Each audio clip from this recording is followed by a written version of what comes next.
ಇದೇ ಸಂದರ್ಭ ಬೈಬಲ್ ಕುರಾನ್ ಧರ್ಮ ಗ್ರಂಥಗಳ ವಿಚಾರವಾಗಿಯೂ ಕೂಡ ಪ್ರಭಾಕರ್ ಭಟ್ರು ಮಾತನಾಡಿದ್ದಾರೆ.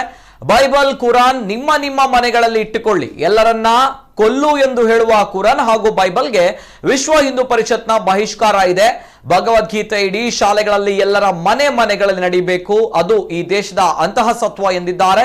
ಗುಜರಾತಿನಂತೆ ಕರ್ನಾಟಕ ರಾಜ್ಯದ ಶಾಲೆಗಳಲ್ಲೂ ಕೂಡ ಭಗವದ್ಗೀತೆ ಕಲಿಸುವುದನ್ನು ಸ್ವಾಗತಿಸಿ ಗುಜರಾತಿನ ಶಾಲೆಗಳಲ್ಲಿ ಭಗವದ್ಗೀತೆ ಕಲಿಕೆ ಆರಂಭವಾಗಿದೆ. ಕರ್ನಾಟಕದ ಶಾಲೆಗಳಲ್ಲೂ ಕೂಡ ಸರ್ಕಾರ ಭಗವದ್ಗೀತೆ ಕಲಿಸಲು ಮುಂದಾಗಿರುವುದು ಒಳ್ಳೆಯ ಕಾರ್ಯ.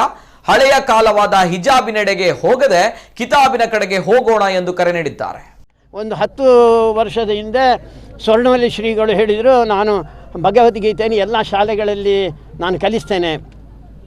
ಆವಾಗ ಈ ಬುದ್ಧಿಜೀವಿಗಳು ಉಳಿದವರೆಲ್ಲ ಗಲಾಟೆ ಮಾಡಿದರು. ಅಲ್ಲದೆ ನೀವು ಶಾಲೆಯಲ್ಲಿ ಭಗವದ್ಗೀತೆ ಹೇಳಿದರೆ ಅಲ್ಲಿ ಮುಸಲ್ಮಾನ್ ಇದ್ದಾರೆ, ಕುರಾನ್ ಹೇಳ್ಕೊಡ್ತೀರಾ, ಅಲ್ಲಿ ಕ್ರಿಶ್ಚಿಯನ್ ಇದ್ದಾರೆ, ಬೈಬಲ್ ಹೇಳ್ಕೊಡ್ತೀರಾ. ನಾನು ಕೇಳ್ತಾ ಇರುವಂಥದ್ದು, ಬೈಬಲ್ ನಿಮ್ಮ ಮನೆಯಲ್ಲಿ, ಕುರಾನ್ ನಿಮ್ಮ ಮನೆಯಲ್ಲಿ, ಭಗವದ್ಗೀತೆ ಇಡೀ ಶಾಲೆಗಳಲ್ಲಿ ಮನೆಗಳಲ್ಲಿ ನಡಿಬೇಕು. ಅದು ಈ ದೇಶದ ಅಂತಃಸತ್ವ, ಈ ದೇಶದ ತತ್ವ. ಅದು ಈ ದೇಶದಲ್ಲಿ ಬದುಕಬೇಕಾದವನು, ಜಗತ್ತಿನಲ್ಲಿ ಬದುಕಬೇಕಾದವನಿದ್ದರೆ, ಸರಿಯಾಗಿ ಬದುಕಬೇಕಾದ್ರೆ ಅವನು ಭಗವದ್ಗೀತೆ ಓದಬೇಕು.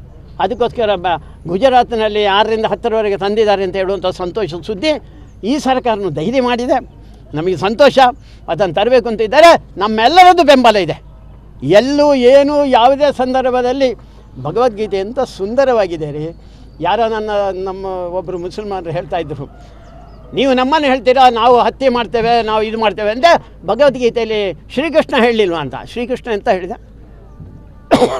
ಶ್ರೀಕೃಷ್ಣ ಹೇಳಿದ್ದು, ನಿನ್ನ ಕರ್ತವ್ಯವನ್ನು ಮಾಡು.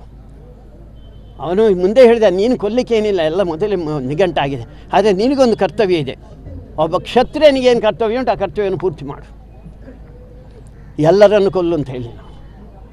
ಇವತ್ತು ಕುರಾನ್ ಅಥವಾ ಬೈಬಲ್ನಲ್ಲಿದ್ದವರು ಹೇಳ್ತಾ ಇರೋದೇನು, ಎಲ್ಲರನ್ನು ಕೊಲ್ಲು. ಕಾಶ್ಮೀರ ಫೈಲ್ಸ್ ಅದಕ್ಕೆ 100ಕ್ಕೆ 100 ನೀವೆಲ್ಲ ನೋಡಿದ್ದೀರಾ ಅಂತ ಅಂದ್ಕೊಳ್ತೇನೆ ನಾನು.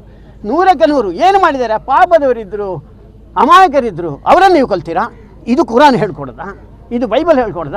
ಅದಕ್ಕೆ ನಮ್ಮದು ಬಹಿಷ್ಕಾರ ಇದೆ. ಅಂಥ ಯಾವ ಕೊಲೆ ಮಾಡಲಿಕ್ಕೆ, ಅತ್ಯಾಚಾರ ಮಾಡಲಿಕ್ಕೆ ಹೇಳುವಂಥ ವಿಚಾರ ಯಾವುದಿದೆ ಅದನ್ನು ನಾವು 100ಕ್ಕೆ 100 ಒಪ್ಪಲ್ಲ. ಅದನ್ನು 100ಕ್ಕೆ 100 ಬದಲು ಮಾಡಿಕೊಳ್ಳಿ.